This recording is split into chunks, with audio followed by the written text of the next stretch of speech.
Did you know exercise is actually bad for you and you can get fit on just 20 minutes of exercise a week? This was an eye-opening interview with Dr. Niels Vollaard, an exercise physiologist at the University of Stirling. Here are the 5 key take-home points. Number 1, the evolutionary mismatch. So for millions of years, humans had to be physically active just to eat. We hunted, gathered, and moved constantly. So our bodies evolved expecting this activity. But today, we can get food delivered to our doorstep. And this mismatch between what our genes expect and how we actually live is driving the epidemic levels of chronic disease. As Dr. Vollaard puts it, we need to do exercise. It's crucial because our body expects it and we'll get ill if we don't. Number 2, exercise isn't healthy. So exercise causes substrate depletion, muscle damage, inflammation, and more. As Dr. Vollaard put it, exercise is really bad for your body. What he meant is that exercise is a stressor. As he put it, a kick up the butt for the body. The real magic happens afterwards during the recovery phase when your body adapts to handle similar challenges better in the future. These adaptations are the healthy part, and more intense exercise creates stronger adaptation responses. Number 3, get yourself out of puff. Now, there are many ways to exercise, but the key is to put a bit of stress on the body to trigger those adaptations. A simple stroll just won't cut it. The key is to get a bit out of puff, and it's a balance between intensity and duration. If you do something low intensity like a walk, then you will need to do it for a longer time.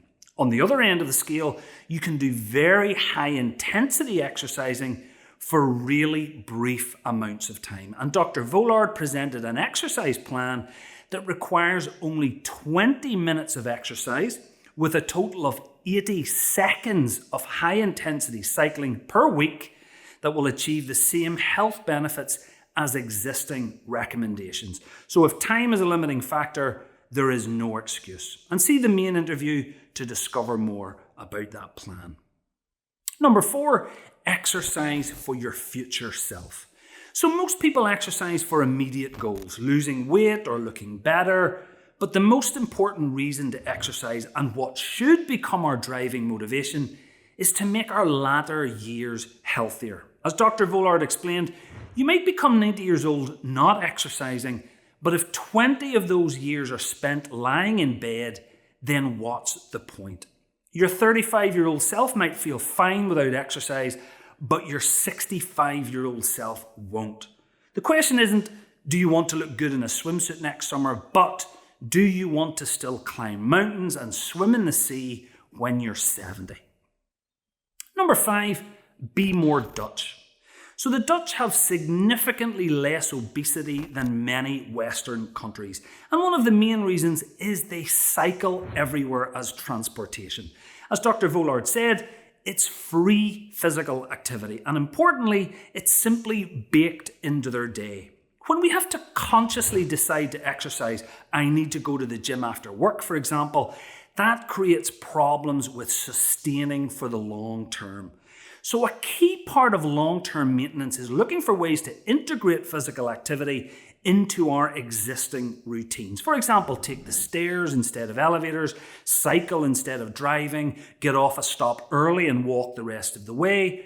Even consider ways to integrate some physical activity into your workplace.